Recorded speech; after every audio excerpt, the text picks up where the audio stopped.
While you're watching the NFL, I'll be sitting busy bloody doing stuff, and I'm up early as well. I know, but what about the podcast though? Hey. So we've obviously got. There's been a lot of things happened, obviously in the closed season there, and in the. So this is where the sausages are made now. You might fuck up. And the next and last confirmed signing here was happened today. Was Martin Russell from Norwich on loan till the end of the season? No, wrong. No, Russell, mate. I think Martin Russell's a news agent or something. Right, so you'll start that one again then. Yes, as ever, our podcast, you can find us at Twitter, at Twitter. No, you can't. It's at iReadyPod. I don't know what I'm saying now. You can find us on at Viagra Curtain Rings _. Nay, electric. How do you say this word? Because I always get it as Tranent or Tranent. Tranent, no right. Tranent. Oh my God, you and I'll never speak to you again, mate. Oh, I know, but I can't pronounce things. So you can stick your Stirling up your arse. I'm outnumbered. Agreed. I feel bullied here. Call the unions. Right, everybody hang up, go. I'm no joking. See, any time that we try to get a night out arranged with our ex-colleagues and stuff like that, I'll say, we'll go out in Falkirk, and Derek's always, oh no, Falkirk, shite, it's nothing compared to Stirling. Walk into bloody Stirling, it's like bloody Night of the Walking Dead through there with a bit of bloody Celtic tops that you see everywhere. I can imagine, mate. Sounds terrible. It's all the zombies that are through in Falkirk, though, isn't it? Smacked off their tits, that's what they... Stop it. Anyway. What was that? That was your news jingle. It was do. Dun, dun, dun, dun, dun. I think you should use that actually for now on, Derek.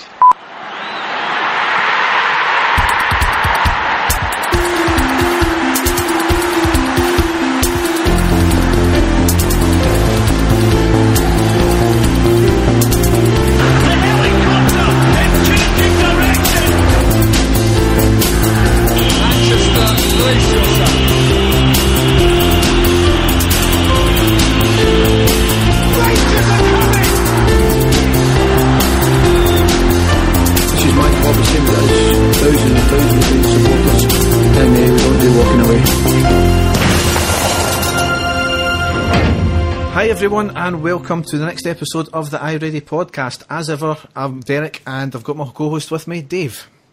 Good evening, Derek. How are you? I'm not bad. More importantly, we've got a very, very special guest tonight. We have been trying to get somebody on for a while now, and just because of scheduling, it's not worked. But I'm proud to introduce Snags. Good evening, everyone. How are we all doing? All good, thanks, mate. I'm very well, Snags. Absolutely delighted to have you on. And unless you've been hiding under a rock for the last few years, Snagsy is the host of the very popular We Welcome the Chase podcast, a sort of podcast that we like to link ourselves to. It's like our sort of cousin pod. So we're absolutely delighted to have you on, Snags, and look forward to this. I've been looking forward to it since we contacted you the other night. So really, really pleased you're on, mate. Oh, same here, guys. I've been really looking forward to coming on and obviously sharing my thoughts and very, very kind words. And obviously we are related. We're all one big family, so it's all good. Fantastic. Not in a Celtic fan way, though. Oh, absolutely not. No, that's dirty chat. Get it off. I don't know what the weather's like down your way, Snagsy. I think you're all right, but we are under quite a few inches of snow up in Scotland just now. So it's been a bit of a nightmare day for us. But it's great being out sledging with the wains and everything. But the commute to work was a nightmare. But I don't think you've got it bad away. You doing in Swindon or something like that? Is that right? That's right, guys. Southwest of England. It's cold just now, and there's a kind of a threat of snow, but I don't think we'll get it half as bad as you guys have. I've seen some pictures on that on social media, so unlucky. Yeah. Well, this is how Snagsy sees how the sausages are made on our podcast. Very unprofessional. It's edited like mad, but we'll get into that later. So Mate, you should see a raw 1 hours. I'm telling you, it takes me hours, literally hours, to edit all the shite out. Oh, we've noticed. It takes you put up that you're recording, and it's like 10 years later. It's a running in joke we've got, but I mean, when we've got Baz on the podcast, for example, I have to go through it twice because we need to make sure we didn't get the jail. So, aye. We're the same with some of our comments, but maybe not as bad as his. So. I know we invited Baz on at some point, and he's like, "I'll definitely come on." And I was like to Derek, I says, "You slag me off for trying to get things edited, but could you imagine Baz being on the show? I mean, you would literally bit it for hours and hours, Derek, trying to get it sorted." Yes, so enough of this behind the scenes stuff. We will go down the tunnel and onto the pitch.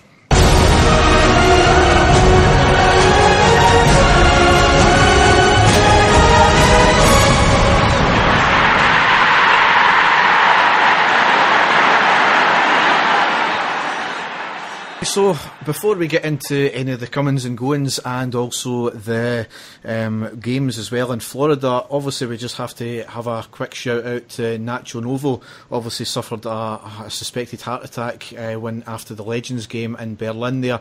He's out of hospital now, he's on the mend after an operation, sitting up in bed with his Rangers top on, so fantastic to see. Shock to the system when you see somebody that age suffering a heart attack like that, but glad he's on the mend, and he'll always be a legend in our eyes anyway. Yeah, definitely, absolutely gutted. I had the pleasure of meeting Nacho quite a few years ago, and the guy was absolutely brand new. And as you say, Derek, for a guy that we all idolise, ultra fit guy, totally Rangers daft, and we all treat him as a hero. To see that happen to him is really quite scary stuff. So just glad that he's got through it and he's on the mend now, and we just wish him all the best. Yes, yep, absolutely. So obviously a lot of goings on in the winter shutdown, and certainly it's been very exciting. I've got to say, I normally, obviously, what I said to Dave in the last podcast, all the rumours I don't normally, take into account them, but certainly a lot of the rumours appear to have been went our way, and they've been signings, haven't they? Yeah, it's been excellent. What's your thoughts on rumours, Snagsy? I mean, I actually quite like the rumours. I think it's quite exciting. Derek's not into it at all. Are you one? Did you like to speculate in the players that were linked with, or do you just are you one of these I'll wait and see what happens type guys? I like that there's open channels now where we can get up to date info on stuff like that. It's a kind of a good thing and a bad thing, I suppose. But I like the idea of us looking at players like Jordan Jones and Greg Docherty, for example. I think those two guys are, the sort of pinnacle of what we should be looking at in terms of Scottish players, Scottish talent. So it's good to see the club moving in those directions. Absolutely. I think it's something that's been crying out from since we went down to the third division. We should be building on the Scottish element, and we obviously never. So we're hopefully now starting to get that way. Yeah.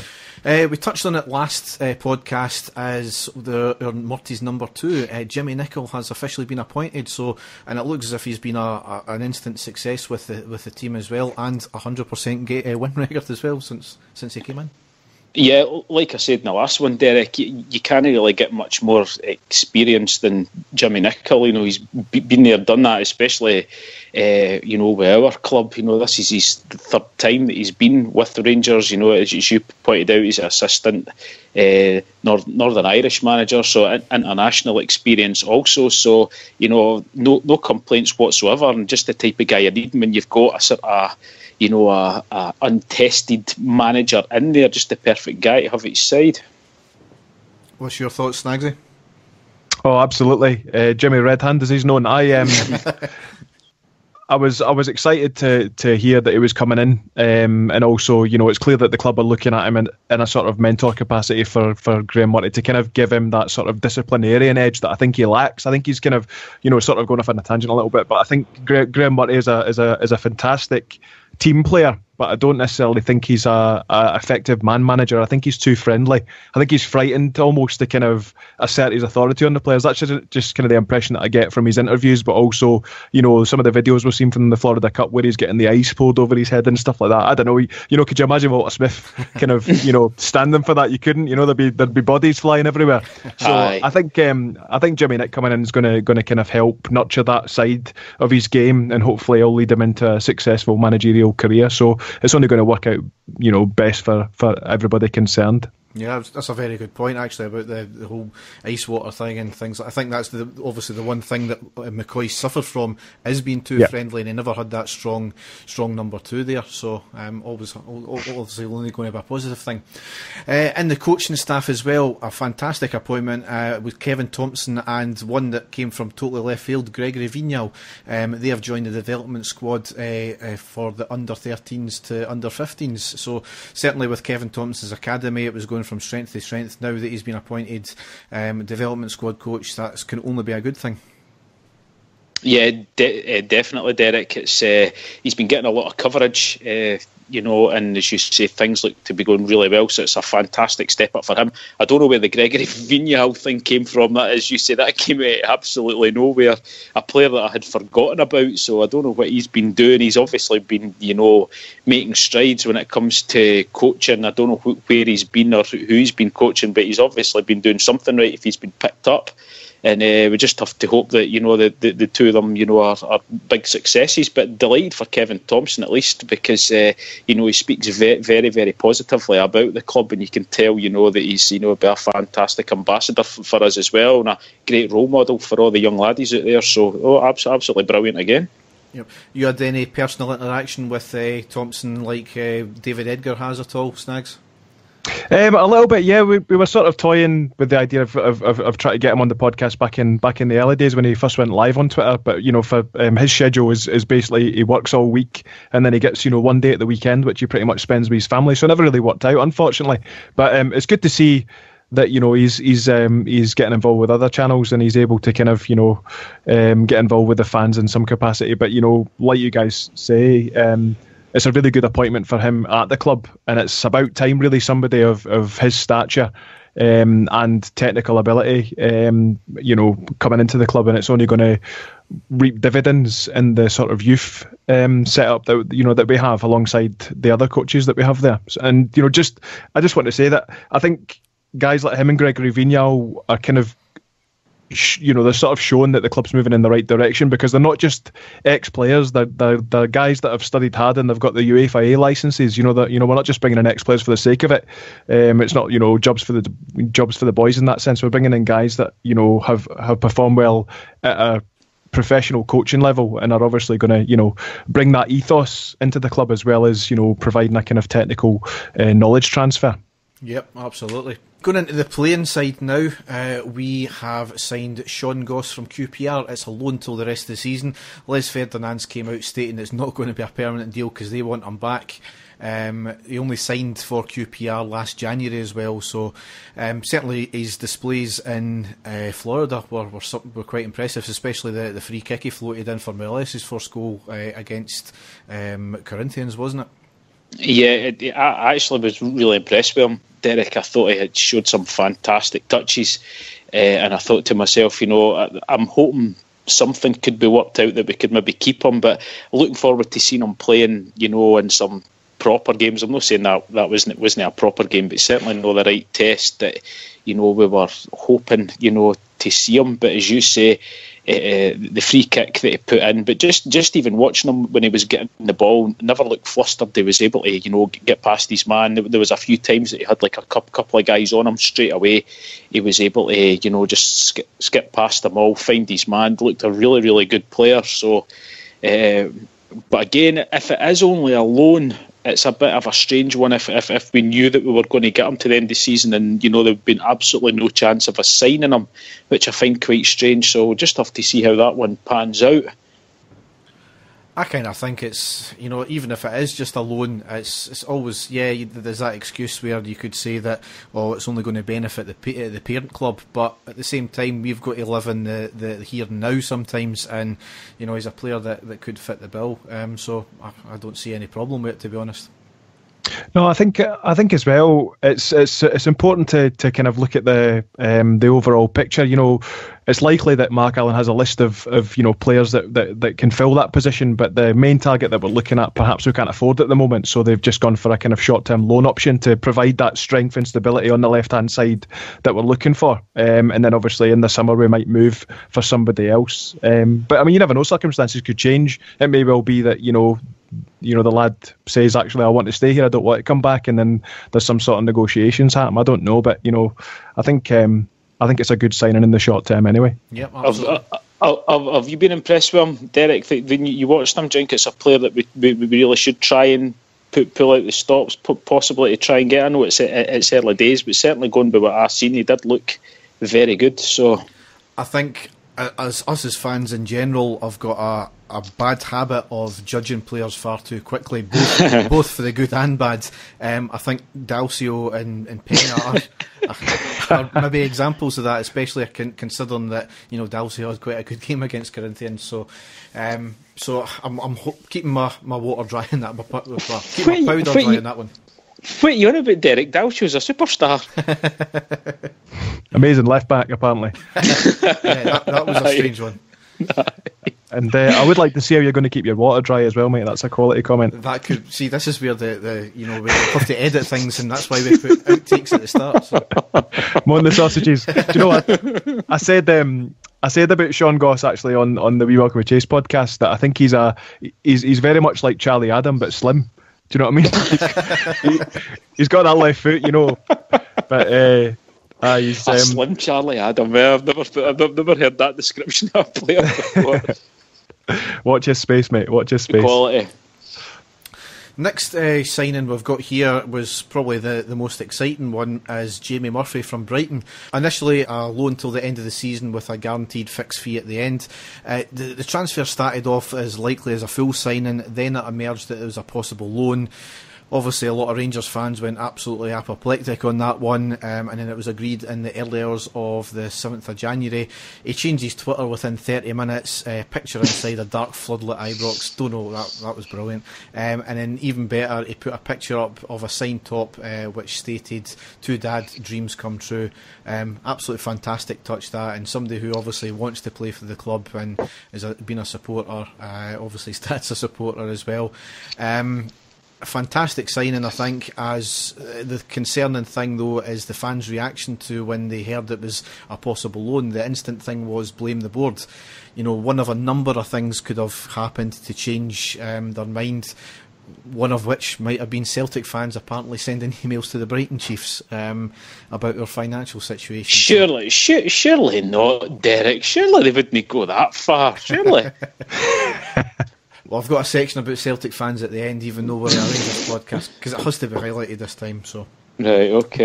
But certainly, what was your take on, one, the signing, and two, the fans' reaction to the actual way it all panned out? Derek, we've been talking quite a lot about fans' reactions towards the board. There is a clear, there's a lot of people, especially on social media, who it doesn't matter what happens with the board, they're going to have a go at them, regardless. It doesn't matter who we're bringing in, it's never ever going to be good enough. That's what, that's the negative side of social media that kills us sometimes, I think. And you don't know if a lot of these fans are taking the piss or no, but it's very, very easy to blame the board very quickly. If we've got a bad result, it's the board's fault. If something doesn't go right, it's the board's fault. If there's something comes out in the newspaper, it's the board's fault. The board's fault that we don't stand up to certain people. It's the board's fault. All of that. I'm still in between, Derek. I like to think that we're going in the right direction. We've got guys in there that have got the club at heart, but there's still, a lot of things that I would like to see change. But I wouldn't go as far as, the vast majority of people jump on the bandwagon. It doesn't help also when the media, the slightest wee thing as well, are right down, jump on Dave King as well, having a go at him for the slightest wee thing, and a lot of people jump in that bandwagon as well. But we've been over this, Derek, loads and loads of times. Everybody's out to get us, and I just wish that the support would just all, come together for one sort of common cause, cheering the team on. But I'm afraid that we're a very fickle support, unfortunately, and it's if things aren't going 100% fantastic, then you're going to get people are going to complain, and it's the board that's usually getting it. And we've been finding out now that it's not even just the board that's been. There's a lot of folk have been having a go at Mark Allen as well, and as Snagsy says, it looks as if we are going in the right way, and he's got his list of players that we're going after, and certainly as far as I'm concerned, it's going the right way, and I'm really pleased. And Jamie Murphy, I think, will be a fantastic signing for us. And as you say, for me, that was, the absolutely, the pinnacle of the signing was when he put that shirt out saying, "See Dad's dreams do come true." That was just absolute class for the guy to post that. And I think, he's endeared himself to all the Rangers supporters just by doing that. But absolutely delighted. What's your thoughts on him, Snags? I think Jamie Murphy is a fantastic signing for us, regardless of how we've got him. I'll talk about that in a minute. But I don't know if you guys heard the story about when he was on the Brighton bus. They basically chartered a bus to a match. I forget who they were playing, but the seats on it were green. And Jamie Murphy basically sat on his Rangers top. I never heard that one. All the way. So Jamie Murphy doesn't only just bleed blue, he shites blue as well. And that for me is a win-win situation there. But in regards to how he came to the club, I mean, there's been a lot of speculation around, the transfer, etc., etc. And like you guys say, there's a certain influence from the Celtic support. Now, for me, in the world of football, you guys probably know this as well. So, generally when clubs agree a transfer fee, it's never an all cash up front deal. It's generally paid in instalments, and I think that's originally what was agreed. This is the fee. Here's how we're going to structure the payments. Let's go, and that was it. But then obviously all this hysteria started happening. All the club doesn't have any money. Blah blah blah.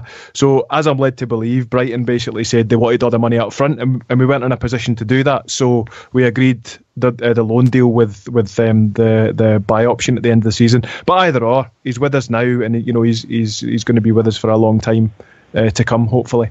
Yeah, I think that you're right there in the way it was structured, and I just think some fans need to keep calm sometimes. And it's I noticed that some random Twitter account as well posted a comment about our accounts and the fact that it was a £7 million liability for previously signed players. It's like that the accounts have been out for 2 months. It wasn't an issue then, so why when there's a signing that's coming up, that's suddenly an issue? So as people will try anything just to derail us, it's quite clear that. So just keep supporting the club, and be faithful that we're going to actually do well for the club, and the board have got the best interest for the club at heart, because quite clearly with signings like that and the way I've not been bullied as well, I think that's a major thing. We're not going to be bullied into paying up front for absolute for players when we don't have the money. I think that's maybe one of these things which was David Murray could have been accused of, as overpaying for players and paying money up front, etc. So I'm glad to see that the board have got their hats on, and they're doing well for the finances of the club. Into the next signing here, probably the pick of the bunch for me.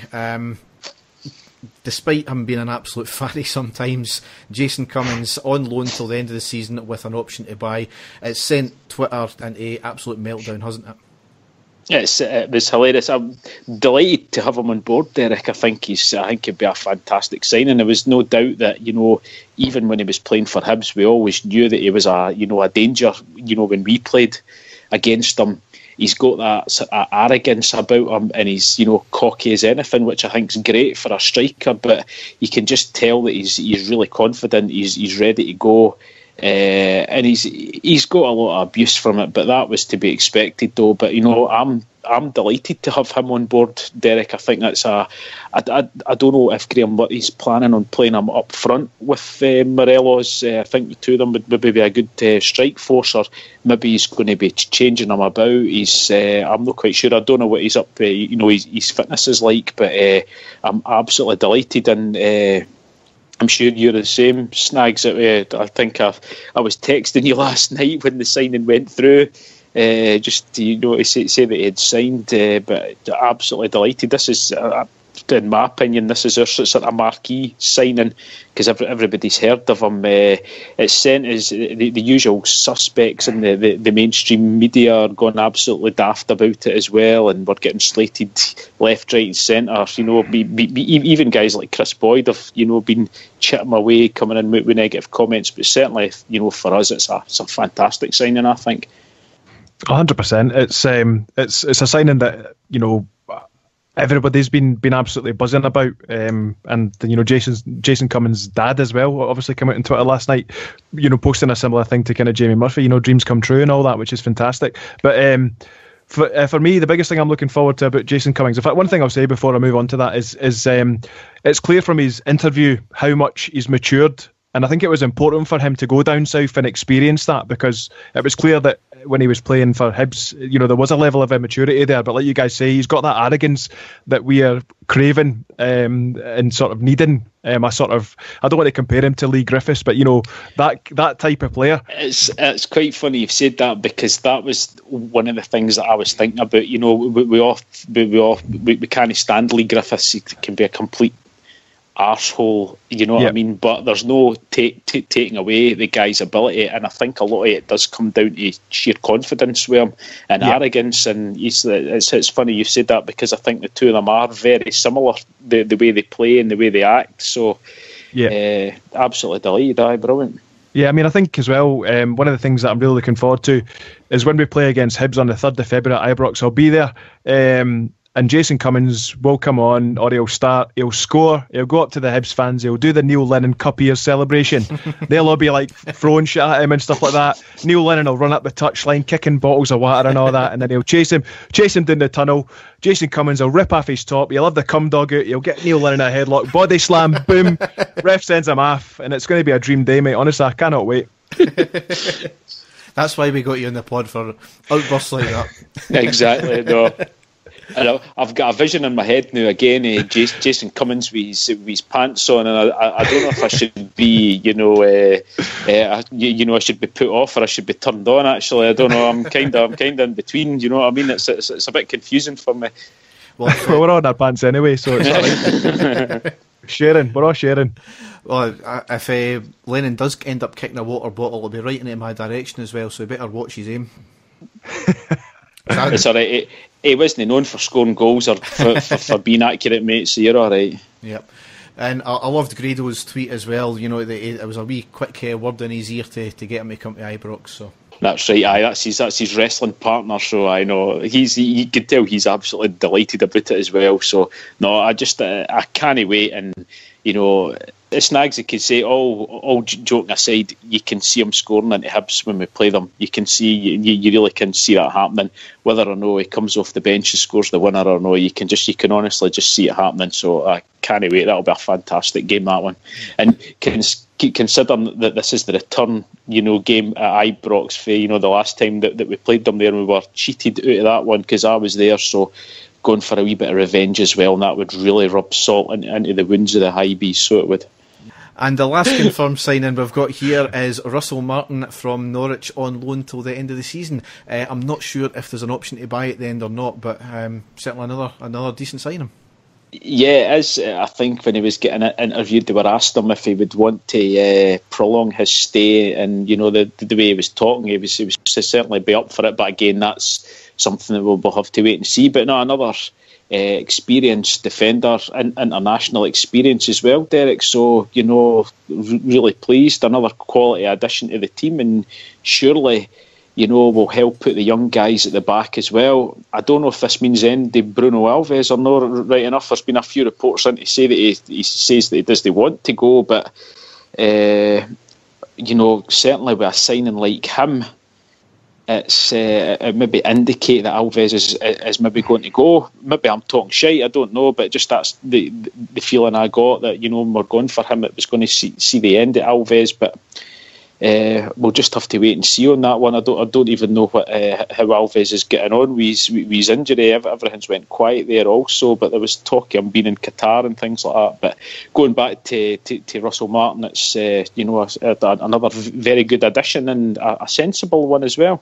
I know, absolutely. I think, as Dave points out there, quite rightly, there has been a lot of speculation around the future of Bruno Alves, and Qatar has been floated about, and I would probably expect that to happen, to be honest. I don't think, he's keen to kind of stay, despite the newspaper stories. But back to Russell Martin, I think the guys are, not only is he a natural leader, he comes with a lot of experience, and also, I don't know if you guys know this, but he's actually worked with Graham Murphy before. I've seen that, yeah.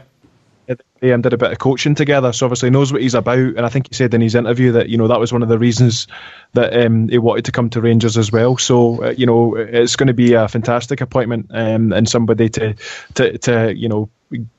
provide a bit more stability in defence next to Danny Wilson.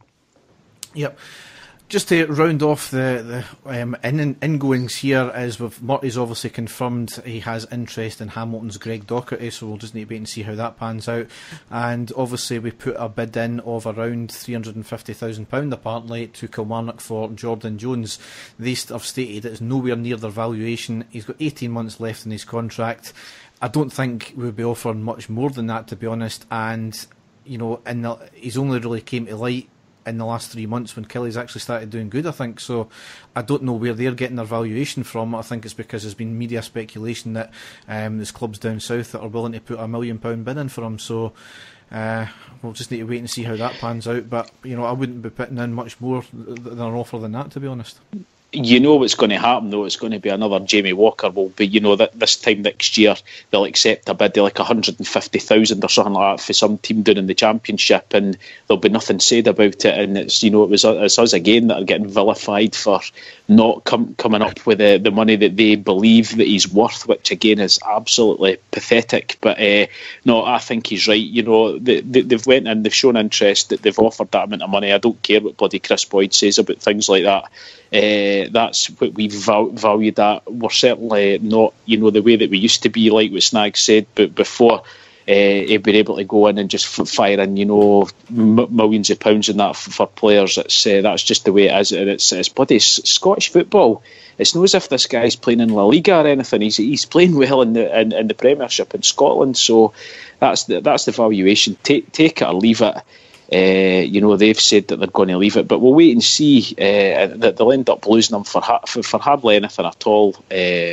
So he'll mend them if that's what happens. But he's certainly played well. But we've got Jamie Murphy in there. The two of them are the same position that I believe. So I'm happy with Murphy in there. And if we don't get him, we don't get him. So it's their loss, I think, for the cash, because I don't think they'll get any more than that for him, to be honest with you.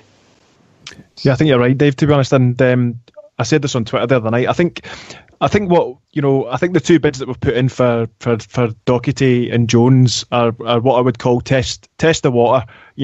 As you say, clubs in the SPFL or any of the Scottish leagues are not they're not cash rich.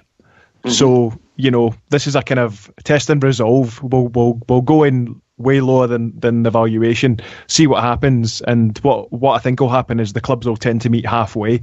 So I don't think the next bid, for example, may be declined, because we've still got 14 days of the transfer window left, and I'm pretty sure we're not done yet. So do you think it's a strange one though going for him, considering we have just brought in Jamie Murphy? Do you think that's and we've also got Windass that can play that position as well? Not that I prefer Windass through the middle, but we've still got we've got two players that can play that position. I think it's maybe a strange one that they're going for him.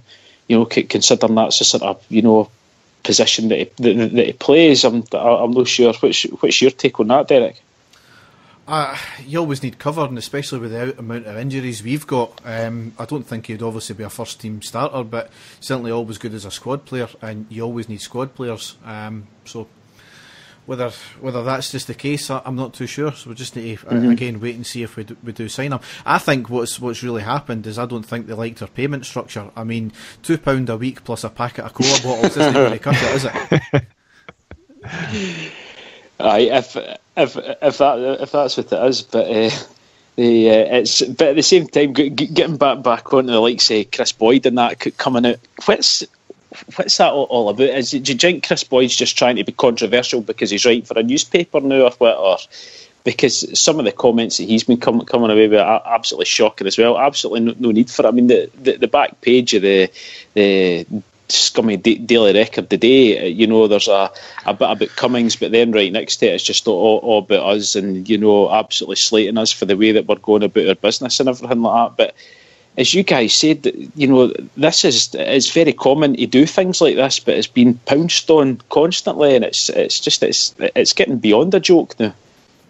Yeah, of course. And I mean, you know, as well as putting the bid in, yeah, it might unsettle the player, but it's not like we're playing a tactical game. It's not like we've got Kilmarnock next week or whatever. You know, it's one of those. You know, we're registering interest, and we've not gone public and said we've submitted a bid. It's the parent club that have gone public and said they've rejected a bid. So exactly. You know, the onus is on them. And as far as Chris Boyd is concerned, he's protecting his parent club, and I can understand that from a kind of, you know, loyalty perspective, but at the same time he needs to get real. We're not unsettling the player, and if the player is unsettled as a result of it, good, because it might act as a leeway for us. You know what I mean? It's a win-win, really. I think there's an element as well that I think the SFA might need to step in as well with, not that they ever will, but there's an element of bringing the game into disrepute because of the personal nature of the comments that are coming out against another club. At the same time, he needs to kind of realise, is he a player, is he a pundit, or is he both? And if he's a pundit as well as a player, he maybe needs to tone down what he's saying. And as you said, get a wee bit real. I just think it's, you know, a perfectly reasonable offer that's blown way out of proportion. We signed Jason Cummings yesterday, and the actual, you know, main headlines in the paper were nothing about Jason Cummings. There was a wee picture of him included in it, but nothing to do with him. So it's anything to do with us is just going to get derailed all the time, and we've got to expect it. And you know, we don't expect ex-players, especially good ex-players as well, to stick the knife in all the time. And I think he needs to really realise, you know, he's a player as well as a pundit if he wants to be a pundit, and he needs to watch what he says sometimes. So I think that's the bit that's annoying me the most, Derek. I mean, I know he is playing for Kilmarnock as well, but regardless, the guy is, you know, and he is a legend, especially goal scoring wise for us. You would think that, you know, he wouldn't be coming away with, you know, constantly, because I mean it's not the first time that he's been putting the boot into us this season. Let's be perfectly honest. I'm really, really surprised that he would, you know, that they're doing that. An ex-player would do that again, but it is the way the world at the moment, especially with our club, that there is that many people trying to stick the knife in, and it's just incredible. But Moving on anyway, just quickly go over the players that have actually left so far. Aaron Namani, his loan has finished and he's away to Go Ahead Eagles now. So never really worked out for us, never really given a proper chance, but any time he did get playing, he never really showed much. Miles Bierman away out on loan to Queen of the South till the end of the season. Jordan Thompson as well, he's away out to Livingston till the end of the season. That's a surprising one, because I thought that, you know, he came in, I thought, with a wee bit of expectation given where he came from, and we've never really played him, have we? He's always been in the development squad or out on loan. So, and obviously the biggest one here is Carlos Pena has went out on a season-long loan to Caixinha's new side, Cruz Azul.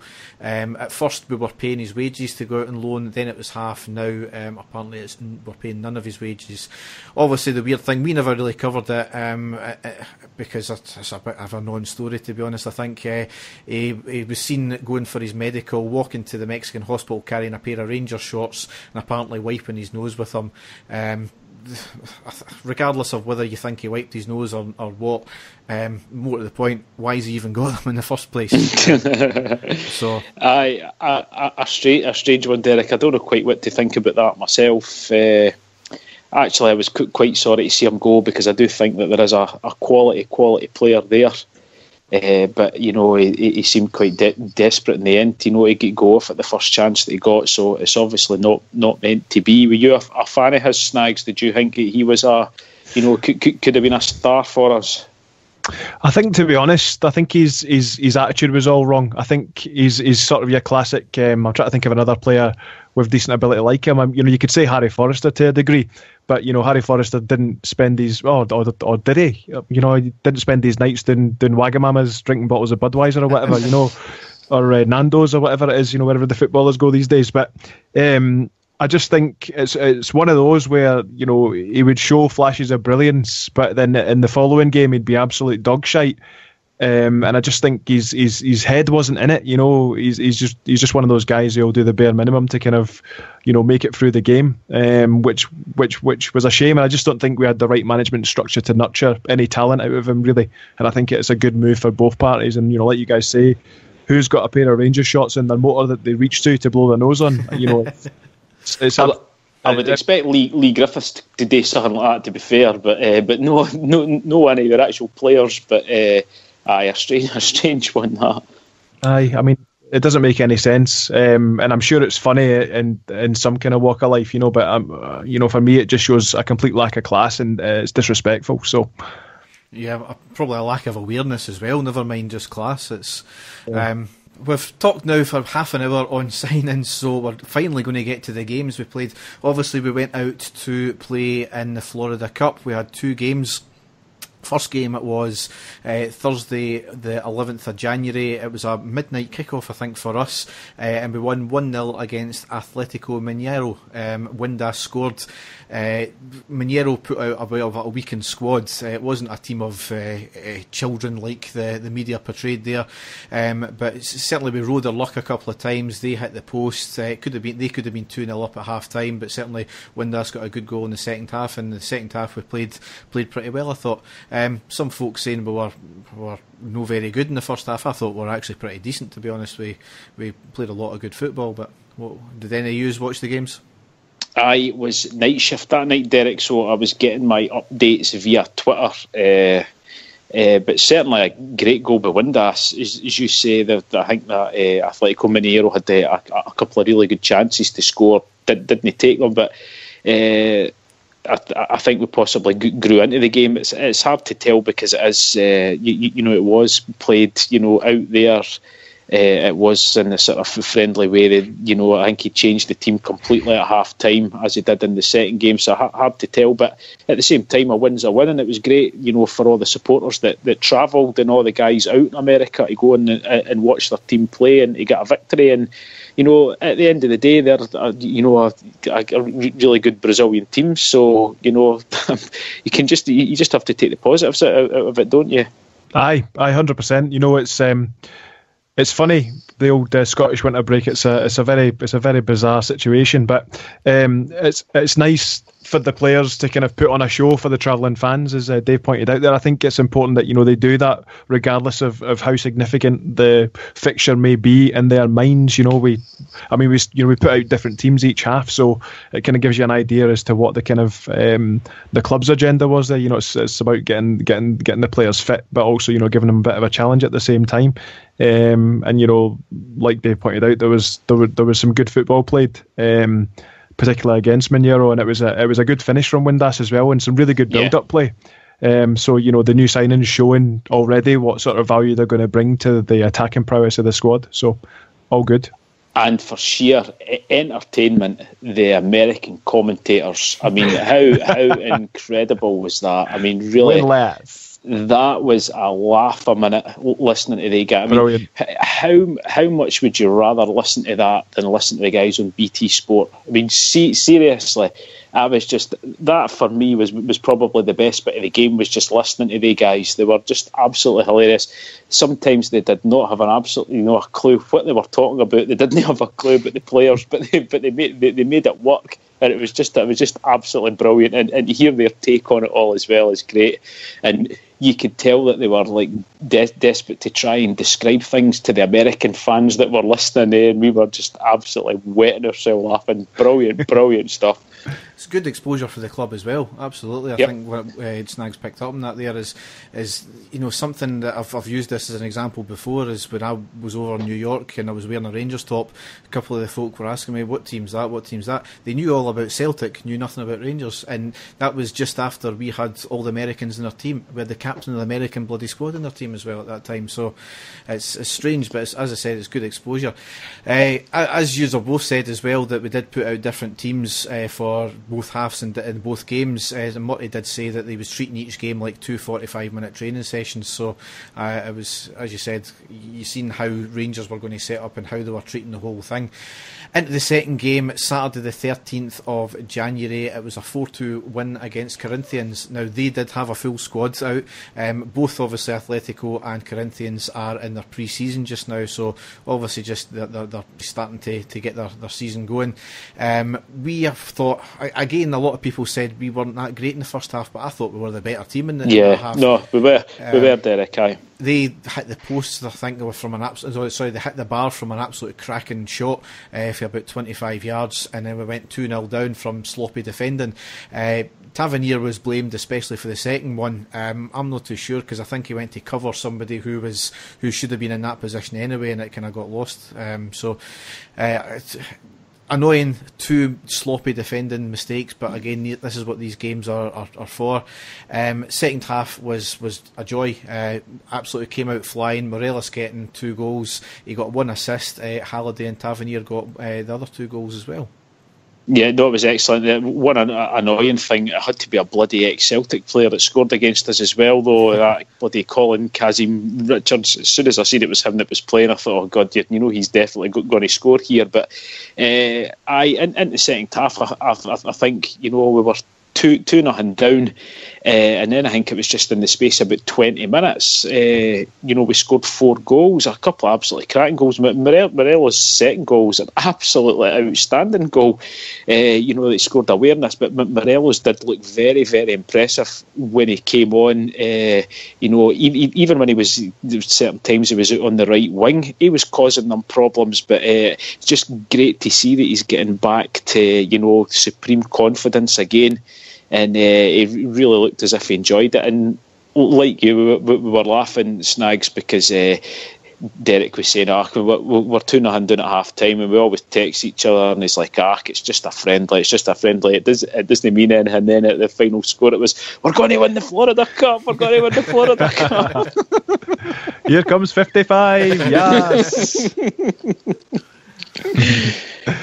No, that's good. I mean, I as you guys point out, the second half was incredible, and Morelos' his left-footed goal was a thing of beauty. I mean, the ball just comes to him, and he just cups it with his left foot into the top right-hand corner. It was, it's incredible to watch, and I think if he can replicate that in the next few weeks, I think we're on to a good thing, particularly with Cummings by his side. Yeah, but.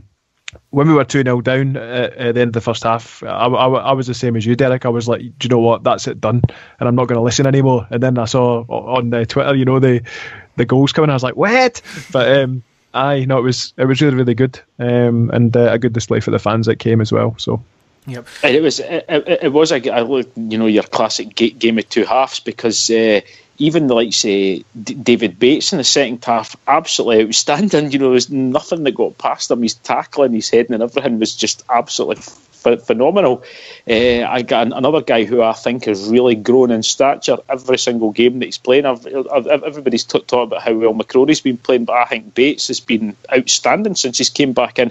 Ever since the Celtic game, he's been really, really good for us. So I'm really pleased about him too. No, it's good because players have the ability to surprise you. And at the start of the season, I was chatting to, I think it was Greg Cole actually. I was WhatsApping him, and we were talking about David Bates in particular, and we both kind of agreed at that time that he wasn't Rangers quality. He wasn't good enough. After some shaky displays that he had the previous season, where he didn't look like he was comfortable with the ball at his feet. Distribution was poor, didn't defend particularly well, and then all of a sudden he's come out of the woodwork, and suddenly he's an absolute class player. It's with a bit of application, learning from your mistakes, and having somebody alongside you to direct you makes a massive, massive difference. And he's showing now on the park why he does deserve a new contract, and a long way to continue. Yeah, definitely.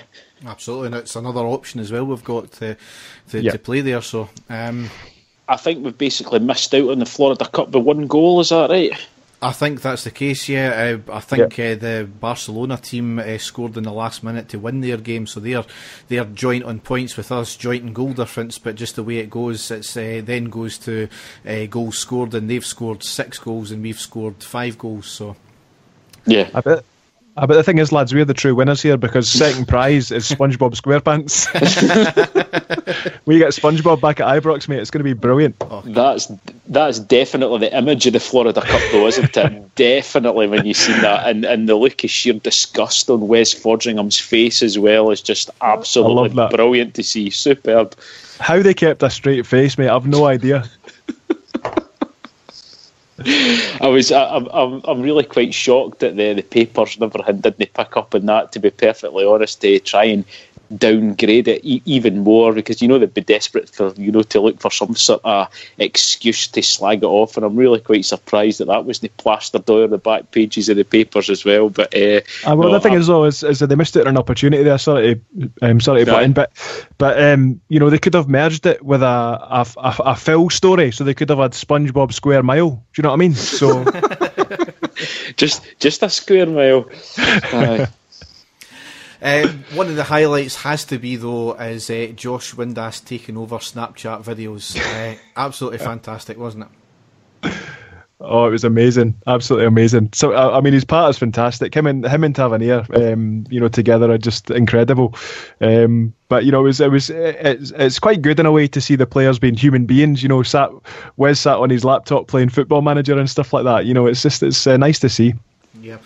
What's the bets that he was looking at other stuff because he knew he was coming in there and minimise something and put that up there. He just knew that as what was happening. Exactly. And as well, Jimmy Bell quite grumpy as well. Brilliant as well. Playing to tight. And no happy that he was getting filmed as well. You could tell how raging he was, the fact that they were putting the camera on him. Absolutely brilliant. So we now go into a few days break. I think we're not playing until the 21st of January. So when is that? What's the date? Yeah, Sunday. Sunday, yes. We are playing up in Fraserburgh in the Scottish Cup against Fraserburgh. I think it's a 12 o'clock kickoff live on the TV. So certainly we'll be looking to go into that game with a lot of hope. Or I'd like to think we would win the game anyway. But I'm never taking anything off the cards these days. And then obviously after that we have a midweek game against Aberdeen at Ibrox, so that'll be the really big testing game for us and see if the wee winter break has paid off for us. Yeah, I think the Aberdeen game, I think that'll be a cracker actually. I'm really looking forward to that one. You just have to hope all the new signings are really up for it and pushing for a starting place, because going by the last time we played them at Ibrox, we absolutely steamrollered them big time. I just hope we can do the same again. I'm really looking forward to that as well. I mean, I would hope that against Fraserburgh we kind of lay the market down. Do you know what I mean? Go bananas, win 15-0 or something, and then. And obviously when we come to play Aberdeen, it'll be interesting to see what sort of tactics are deployed, because because of some of the signings that we're making, it sort of suggests that we're going to shift from the diamond that we've been seeing, the 4-4-2 diamond, to a flat 4-4-2, and I think that'll work in our favour against a team like Aberdeen, because I think the last time we played them, Aberdeen changed their shape 4 times and Graham Murray changed the squad shape to fit every single time, and it worked in our favour. So I would hope that we kind of do a similar thing and take them to task, so be good. Yep. So we'll see how that pans out. Now we will go into the classic match. Woo! Manchester, brace yourself. Rangers are coming!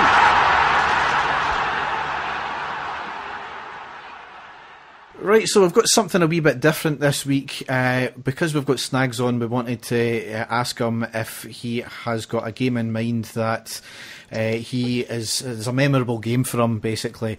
And what he's chosen is something we have covered before. It was way back in our very first episode, so you'll need to dig that out if you want to listen to that. But we're just going to go over Snags' thoughts on it, and we'll add our own thoughts as well, because I don't know if Snags listened to us back then. So no, I think it was just your dad at that point, Derek, to be perfectly honest. I think so.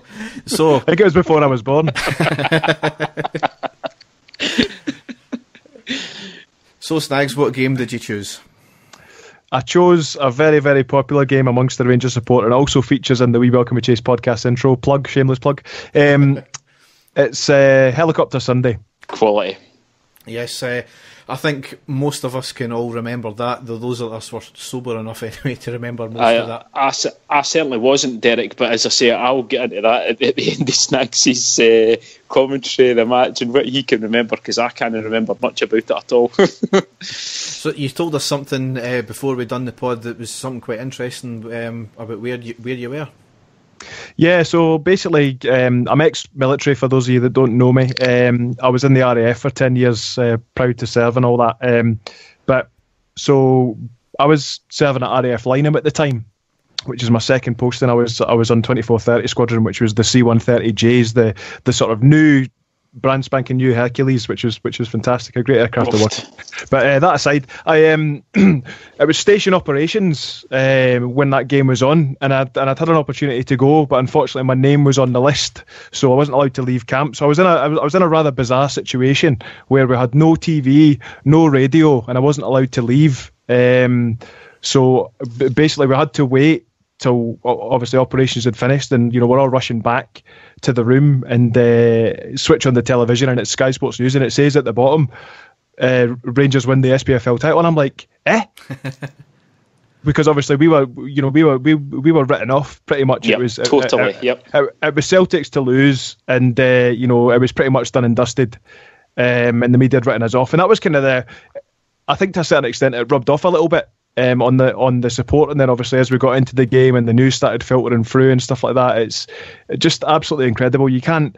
It's a feeling that's difficult to describe, because I don't know if you guys are the same, but even see now when I watch the highlights back, it's the exact same.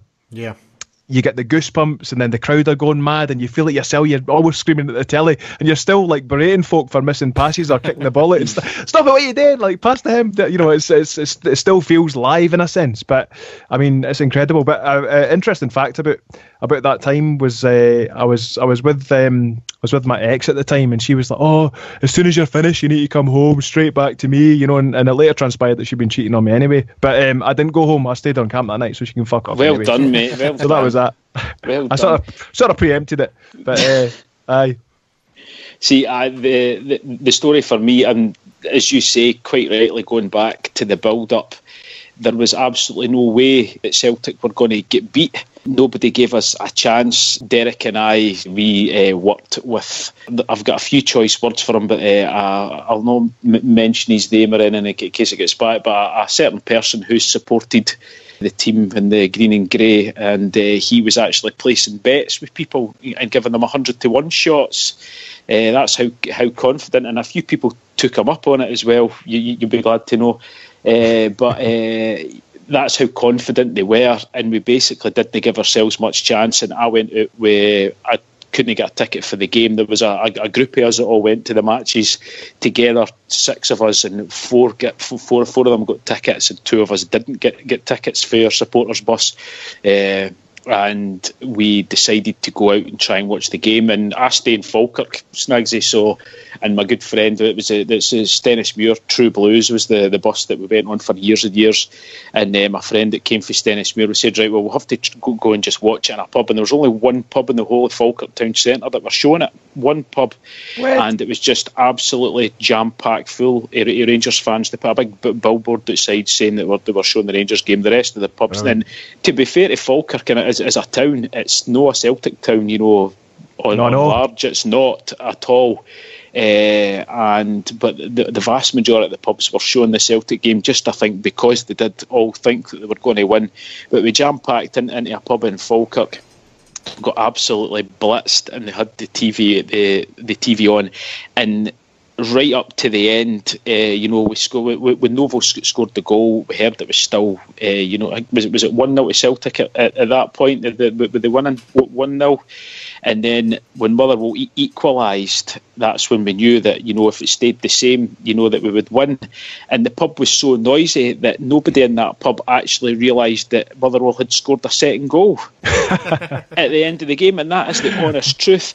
And at that point, that was the year that I got married. And at the end of the night, my fiancée or my wife at that point came into the pub maybe about an hour later, and it was actually her that told us that Celtic had been beat, and we didn't actually believe her, but the pub was that heaving, everybody celebrating. It was just an absolutely fantastic day, just sitting in a wee boozer in the town centre watching it, just full of Rangers fans. Everybody was singing, the drinks were flowing. It was just a fantastic day. And then going back, it had to be the wee man Novo that scored the winning goal for us that day, and absolutely fantastic. No, it's amazing. And so Simi messaged me, Simi after the podcast, and he says on Helicopter Sunday he was working with a right old school bear, and he said that he refused to turn the radio on, but the fat prick was sneakily listening on the fly. He said that he hated him, but you should have seen us dancing around the shop in a famous fast food restaurant. When the second went in, there was chicken nuggets flying everywhere. So. Brilliant. That's Simi's story. There you go. Superb. Well, I was watching the game with my dad in my house, and I was going to work later on that time, so I couldn't drink or anything, so I was a bit gutted about that. Obviously, no expectations. We scored our goal, and I remember the game against Hibs, we were just playing passy with each other. Effectively, Hibs were more or less passing it back to us, and obviously the Celtic, Motherwell scored, and I let out the biggest scream ever. I was going absolutely bananas, and same with my dad as well. And all of a sudden, this random guy appears in our house. What was happened? Have Motherwell scored? Yes! He started going mental as well. And it turns out my next door neighbour at the time, he was having a wee house party. It was a family gathering, nothing to do with football at all. And they were banned from putting the TV on. So when he heard all of us screaming, he ran in the house and was hoping he must have been told we were Rangers fans. He could have been anyone, and he's barged right in our house. Not even chapped the door or nothing. And he hung about for a few minutes, and then he heard the second goal went in, and the house went bananas as well. So fantastic, and especially great going into work later on that day, because there was a few bitter Celtic fans that their faces were tripping them. They were so crab it all night. It was great. It's another thing that I'll always remember for the game as well, and you can see it when you watch back, especially even just on the wee highlight part, when you get the sort of 5 minutes, is when you hear that Motherwell have scored the second goal, and you actually see Alec Gray and Barry Ferguson hugging each other while the game's still playing. if you notice that, the next time you look back, the two of them are grabbing each other as the ball sort of zips past them, and you're like, holy shit, just keep going, for fuck's sake, keep going. Didn't get carried away. But the next time that if you watch it back, just look out for that bit at the end. I think it's the bit where Alec McLeish is basically at the side of the park saying it's all over. And you can see the two of them. You'll never see anything like that again. Just absolutely fantastic, and a day that we'll all remember. And as you say, Snagsy, we've got the bit as well on our intro. That line, it's a classic line that'll live with Rangers fans for the rest of their life. Of the helicopters changing direction, that for us, that for Rangers fans, in my opinion, is the same as the England fans with the classic. They think it's all over. It is now. That's ours, and nobody will take that away from us. Absolutely brilliant. 100%. One question though, what would you say is better, that or the Fiorentina Novo penalty? I'm gonna go with Helicopter Sunday. Oh, Derek, that's a tough one, big time, because I remember how I went absolutely mental when Novo scored the penalty that got us through. I don't know. It would have been much better if we'd won the actual cup. I think, because again, it was an iconic line. Manchester may not be big enough. Rangers are coming. That was. I'm getting goosebumps now saying it. Yeah. It's that again was an iconic line. It was a one-off, similar to the helicopters changing direction, and it's just a shame that we were up against a drug-fueled Russian team. Allegedly. Exactly. Allegedly. All these guys, I mean, who in their right mind's got any chance against guys that are smacked off their tits? You got no chance. You've got absolutely no chance. And if anyone from Zenit St. Petersburg are listening at the moment, that was Snagsy that made that comment. Exactly. Read Fernando Rickson's autobiography and see how much vodka they drink before the match. It'll give you an idea. Yeah, exactly. So... that covers the classic match. A fantastic input there to get Snags' input there. We will be back again with another one. If we've got another guest, we'll do the same again, and even if we've covered it. So And it's great, Derek. It stops me from doing any work. It's brilliant. Well, you've fucking never done any work anyway for this pod. So. Aye. Right, so we'll move on now into the news. Right, a couple of bits and pieces of news here. The first two are kind of semi-related. I know Snags has been very vocal about this group, so I'm not going to go into that side of it. But Club 18-72, I keep saying that, Club 1872 have balloted their members about having a place on the Rangers board, and have also joined with the Union Bears to have a poll about launching a survey on season ticket holders' interest in being in the safe standing section if and when it gets done by the club. The first point about having members on the board, obviously this was brought about by the questions, the extra questions that they asked Stuart Robertson, and they've said that they've never had any applications or any names put forward. So what's your, I kind of guess what Snags' view is going to be here, but what's your thoughts on that one there, that they're actually starting to mobilise here and get something done about it? I'm going to let you and Snagsy discuss this one, because I've got a feeling that it could go on for quite a wee while, because I know that the two of you have got quite similar views on the whole thing. So I'll let you two get cracked on before I have my wee say my wee bit at the end to try and calm things down a wee bit.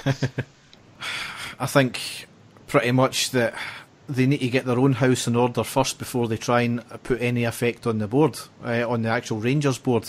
So, get a better standing as it is as an organisation first, and then you might have a chance on doing some effective work. And I think that's been the problem with 1872 all along, is it's been a shambles, to be honest. So I don't really want to say too much more on that, and I don't expect Snags you to say much more either, because I know your views, but that's my view, simple as on the board member. As to the survey on the safe standing, I think it's been done to death already. Wait until, surely it's a case of waiting to see if the club are actually going to go ahead with it rather than waste time on it. I don't think it's personally going to change much in the stadium. Other people might have their views that it might affect might make the atmosphere better. It's just a wait and see thing. Somebody else said that they'd be quite happy for it to go in the stadium, just I don't want it in my section because I'm quite happy with my seat. So I'm in that situation, I'm quite happy for it to go somewhere else. I don't want my seat to be affected by it. So Snagsy, on the application to join the Rangers board, I think for any organisation that is representing the fans, I think it's a positive move. However, for me, the person that is representing the fans who takes a place or may not take a place on the Rangers board should be somebody who offers a specific skill set, but also has a business acumen. So when things are being presented as motions to pass, they understand what they mean, but also have the ability to influence it. That's a kind of key factor for me. And one of the sort of overriding emotions, if you like, that I have about it are that I think they're joining a board that already has a majority. So it's going to be very, very difficult to make any change in opposition. And people might say, "Oh, but why would you want to do that?" Well, there's certainly going to be things that may come to pass or propose to pass that you might think, actually, I don't think that's a good idea.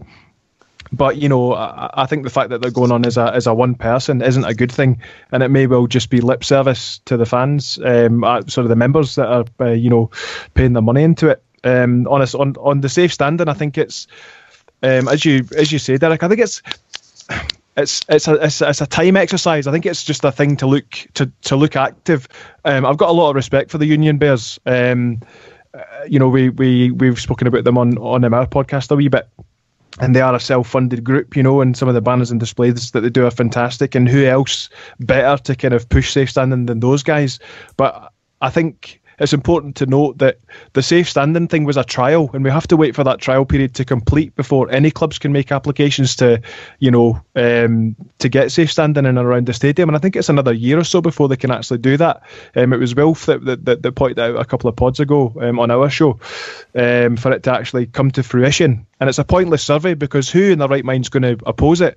Do you want a better atmosphere at Ibrox? Yes. Should we encourage safe standing because it works very well? Yes. Loads of other clubs use it down south. It's a fantastic thing. But, it just seems like a pointless exercise to me, and that's sort of a PR exercise for Club 1872, if you like, to make it look like they're doing something, when in fact they're just sat having custard creams in the Copeland stand. Just on that thing as well, 1872 have been obviously accused of, and whether there's any truth in it, I don't know at this point, but they've been too cosy with the board, and you don't know if it's a Union Bears 1872 sole project about doing this survey, or has the board of Rangers had a word in their ear, go and do us a quick survey just to gather some more information about it and see if there is any appetite for it before we then go into the next stage of doing. I think there's a feasibility study being done, which obviously costs money, and all these things for the club to do cost money, so maybe it's a way of saving money that way, just to see if there is any genuine fan garner their reactions to it. So again, it's as you said, quite rightly, there's obviously a trial period. I think there's been a clamber for it to happen because the other side of the city have got it, and there was no clamber for it before, maybe because it's not been as prevalent before. But I just think it's the same kind of situation with reducing the allocation of the Celtic fans as well. It's a case of, well, they're winning now, they're being arseholes about it, right? We weren't bothered about that when we were winning though, so why is there a clamber for it now? And I think it's a similar vein there. I might be wrong, but I just think that's maybe the case. But again, it's a wait and see type of thing, and we'll see how it goes. Yeah, I mean the kind of devil's advocate in me says, it's an opportunity for Club 1872 to put money into the club as part of a project, if you like, because let's be honest here. I think that's the direction it's going in. It's going to become a project that's funded by the fans. So I can understand the club, if they have done, pushing it. Yeah, so we'll wait and see on that one. Next thing here I've got here is, we try not to talk about other teams too much in this pod because it's a Rangers podcast, but I think we really have to highlight the complete absurdity of Celtic fans just in 2018 alone. It's been honestly comical. Obviously we talked about them trying to email Brighton to try and affect the Murphy deal. Bookies have suspended betting on us getting relegated due to force of administration. Incredible. Yep. Ill Phil had Admin 2 planned for yesterday, which obviously clearly never worked because we were signing players yesterday and today, and it appears to be that the highly likelihood that for the bookies to do that, fans must have been putting bets on that to happen. Doesn't even add up, because even after docked points, would still be that far ahead of the bottom place team anyway. However, Ill Phil did confirm that the club and the entity that owns the club are separate, so thanks very much for finally agreeing on that, Phil. They obviously as well, and it was a 3-day affair with the media, they complained about our singing in the Atletico game. We can get into the ins and outs about the song and the justification for it or the non-justification, whether it's sectarian or not. It's the whole point that, once again, they were on about our game, which has nothing to do with them. It was shown at midnight our time. Some of them even paid for the game to watch it. They were commenting on the streams, and one of them even went as far as tweeting the Orlando police to do something about our singing. Derek, they never ever cease to amaze me. They really don't, with their levels of obsessed that they can get to. Snagsy, me and Derek have only ever had a couple of interactions, and tweets that we've been sent and stuff like that, but I'm sure you guys get a hell of a lot more, and I'm sure you guys are actually getting Celtic fans admitting that they listen to you as well, which I find absolutely incredible, because I'd never even you know, nothing to do with them, but I would never listen to a podcast about any other team apart from my own team. So to actually listen to a podcast or to actually get involved with these things, that your bitter rivals is incredible, and their obsession goes no bounds these days. But again, Derek, going back to the whole thing about the betting, that even made all the bloody newspapers again, and you just knew it was a lot of shite. You knew it was a bunch of bloody obsessed supporters. Right, boys. See if we all put on a fiver's bet, and there's 10 of us that do it, and the odds will go down, and it'll show that there's been a big price change and that happening. And for the fact that the media even picked up on that, it wasn't even one of the main bookies out there. It was like some online betting company I've never even bloody heard of. And Derek, you'll testify to the fact that I know everybody bookies that there is out there. But it's just incredible. Let's go on and enlighten us, Snagsy. Know that we're wanting anything, but I mean, have you had any utterly obsessive tweets or messages sent into the podcast by these obsessed nans? Has it been? Have you had loads of them, or has there only been a couple? Because I know that the other podcast, The Heart and Hand, they actually get loads of Celtic fans saying that they subscribe to the podcast, which I find absolutely incredible. Are you getting the same thing? Yeah, absolutely. Yeah, I think it's across the board for a lot of podcasts, to be honest. I mean, CJ, for example, I was chatting to him on WhatsApp a few weeks ago, and he was going through, because we share like our stats, in the YouTube studio, and the majority of his views come from Huddleboard. And that's no fucking joke. Like, literally, Celtic fans flock. As soon as they get a link, they flock to it. And then you've got, and off the back of that, obviously, we've got, it's increased our own Celtic support, which is really bizarre. They're sort of commenting in the comments, I bet your club's dead and all that. And you're like, well, what are you even doing here, mate? Like, what are you playing it? And I think, like, go back to what you're saying about the singing. Like, could you imagine the Orlando police picking up the call to this mad Glaswegian guy that's talking about a song, and then they're away in the stadium like, yeah, we got this call from Glasgow, man. This guy phoned up and he's like, these people singing about onions, man, onions. Why these guys in Scotland get so upset about the onions, yo? Like, do you know what I mean? Could you imagine that even happening? It's just, it takes obsessed to a different level. But sort of looking at it on the flip side, it's a nurtured behaviour. We don't have bloggers that are constantly blogging about Celtic. They've got Phil, they've got JJ, they've got a few guys that are kind of, got a grudge against us, but are allowed a free rein to report what they like, even though time and time again they're proving it's bullshit. But the only opposition they have to that bullshit is the Rangers support. So Celtic fans are like, maybe next time, because there's no action against it. It's a nurtured thing. So we're kind of a kind of victim of our own history, really. I think as well, one thing that as you say, that kind of nurtured, it comes from within Celtic as well. They fully know, and I think they subscribe to it, and they don't mind it, and they quite like it, because, I mean, quite obviously we've found out now that a fan-funded and made documentary about Rangers has been shown at Parkhead. 28 quid a ticket, and it's sold out, and it's all about Rangers and our financial issues. Yes, you could turn around and say that Celtic have only hired out a room, but when you hire out a room, they'll ask you, what's it for?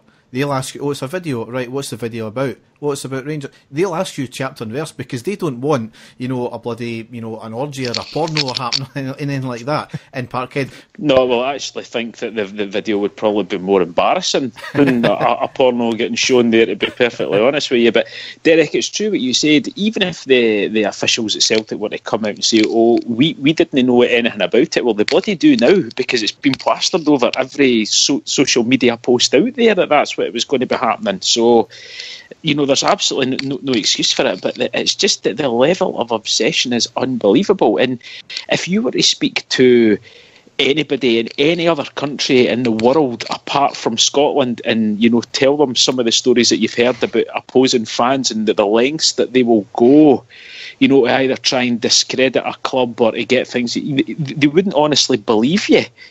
And it's treated normally here now. That's what is incredible about it.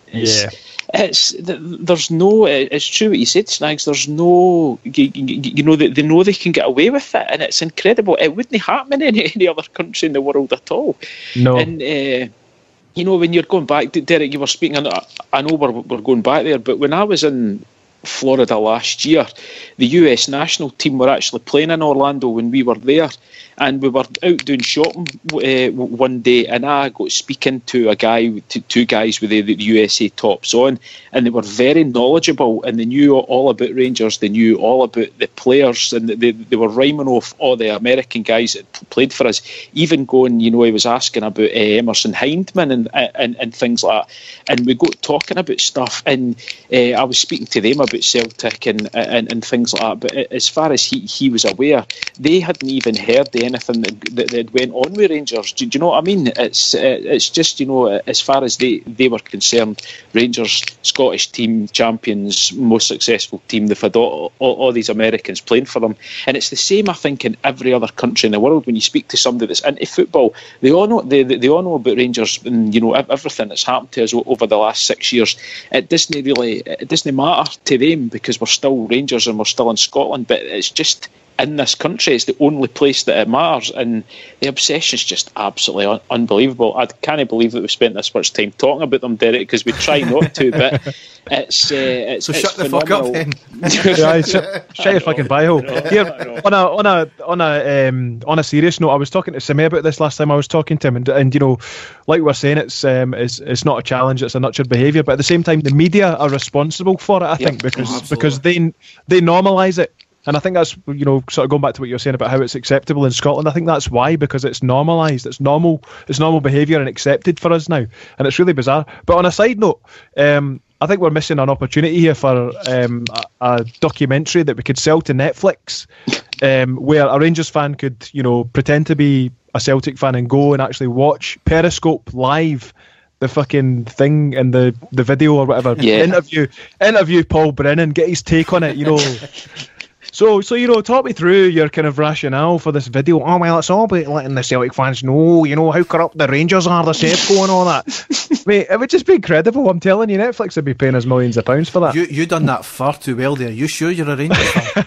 You did. And the scary thing, the scary thing was that is probably what he would say. That is his whole excuse for doing this. That's it. You know, you'll not get anything more out of them apart from that. They dirty Hun cheating bastards, and that's basically what it is. Let's be honest. That is basically all they can say. There's nothing else. No. Right, swiftly moving on, because as Dave said, we have spent too much time talking about them. How do you say? It's all Snags' fault anyway. and I'd like to say something. See if we start getting any Celtic fans following us now because of you. That's you. You're never getting back on again. Mate, I'm fucking getting on my alternative Celtic podcast after this. I'm telling them all. That's it. Follow that I Ready podcast, man. Right, so the next thing here is Ian Black has signed for Tronent Juniors, of all teams. He turned around and I'm quoting him here, playing for my local junior team is something that has excited me for a long time. Yeah, sure it has, Ian, yeah, sure. Did he sign on with his overalls and that on? I think he's actually not playing football. He's probably just painting their changing rooms or something like that. Exactly. Yeah. Definitely are painting the lines on the pitch, you never know. Yeah. Next thing here is we kind of touched on it before. Jamie Walker has signed for Wigan in a £300,000 move. That's after we offered, what was it, something like £1 million to Hearts in the summer. So no, was it? I'm not sure if it was as much as that, but it was certainly a lot more than the money that they've sold them for. So yep. Incredible. But there you go. Yeah, I think it was $650 or something like that. $650. Oh. Yep. Oh well, then you know, more fool them. That's you using this sort of Dembele Seville calculator there, mate. And the last Rangers thing I've got here is Lee McCulloch. This is a very strange one. Lee McCulloch is taking up a coaching role in Poland with Lechia Gdansk. So he's going out with, I can't remember the guy's name, but he's going out there. He's going to be second to fiddle to him. So good luck to him. It's a bit of a strange one, but I think he wanted to build his experience up. So why not? I never heard that one actually, Derek. To be honest with you, that's a bit of a strange choice. But as you say, if it's maybe going to give him more experience playing in another league and things like that, wish him all the best. Another ex-player that we hope does well. But a bit of a weird one, that. Yeah, certainly he spoke on the Open Goal podcast with Cy Ferry. Spoke very well there, and he was very honest about his time at Kilmarnock as well. So. Good luck. Okay. Right, headline here is Lanarkshire OAP called 999 after 7 curtain rings got jammed on his willy after he popped a Viagra. He was raced to hospital amid fears he could lose his manhood after firefighters failed to cut him free. Horny pensioner was rescued by 99 crews after getting 7 curtain rings stuck on his willy after a Viagra gave him a stiffy. 7? 7. That's quite impressive, actually.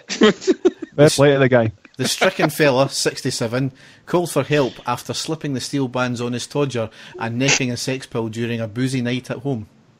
As you do. I don't even know what he was thinking about it, if he's going to do for it. Do you think he's thought it's been like one of the, the African tribeswomen that put the rings round their neck and it makes their neck grow? Do you think that's maybe what he thought that it was going to happen? It was going to stretch it or something like that? I've no idea. I dread to think.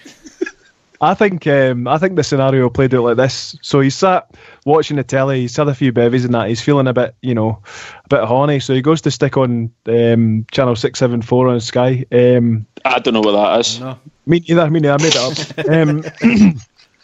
And he's watching that and then the electric runs out and he's got a stiffy and he's not sure what to do with it. So you can just imagine he's looking around the room, thinking, curtains, yeah! And that's it. And, the rest is history and all that. But fair play to the guy, do you know what I mean? Fair play. On that note, I really don't know where to go. Exactly. Not my cup. Exactly.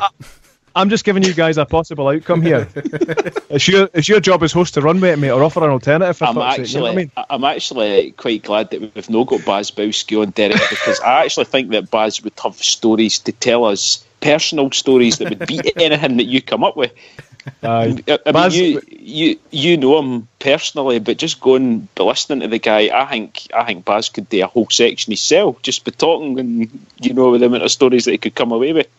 Mate, he would have got lost in a downpipe wanking or something like that. I couldn't even begin to speculate what kind of stories that guy's got, I'm telling you. I've never found out why his knee's knackered, so maybe that's got something of relevance there, I don't know. Oh man, I'm desperate to get Baz on, but at the same time absolutely terrified at the same time, so I don't know if that'll ever happen or not. No offence to you, Baz, but I don't know. You should try it. You should try it, mate. You'll never go back. Oh, all right, Wesley Snipes, okay. Right, so that pretty much wraps up the podcast for this week. We don't normally do this, but because you're our guest, we give you the honour. Do you have any shout-outs at all, Snags? Aye, well, obviously you can find me over on the We Welcome a Chase podcast. If you go into YouTube and type in We Welcome a Chase podcast, you'll find us there. Subscribe and check us out. And I just want to say it's been an absolute pleasure, guys, and thanks very much for having me on. Yep, it's been an absolute joy to have you on. Certainly great to hear a new voice. Yep, absolutely brilliant, mate. Delighted to have you on. We'll definitely have you back on again very soon. And, I thought the two of you were actually very, very polite. I was expecting all-out warfare when you started talking about Club 1872 there. So well done to the two of you. Thanks. Yes, our Twitter handle is @iReadyPod. You can find us on Facebook as well. It's just facebook.com/iReadyPod. Our website is iReadyPodcast.wordpress.com. We'll have an Instagram as well, and we have YouTube as well, so search for us there. We will be back shortly, hopefully in the next couple of weeks anyway, maybe after the Aberdeen game, and we will see what the outcome of these games are. So thanks very much for listening, and goodbye. Yes, thank you. Come on, the cum dog. Come on, Bears. That's never ever going to fly with our podcast. You're not saying cum dog in our podcast.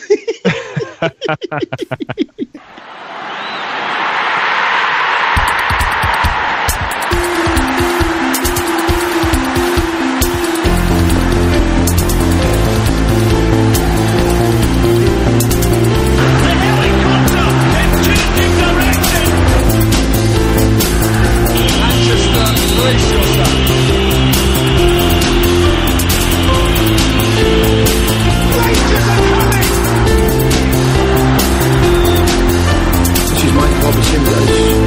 about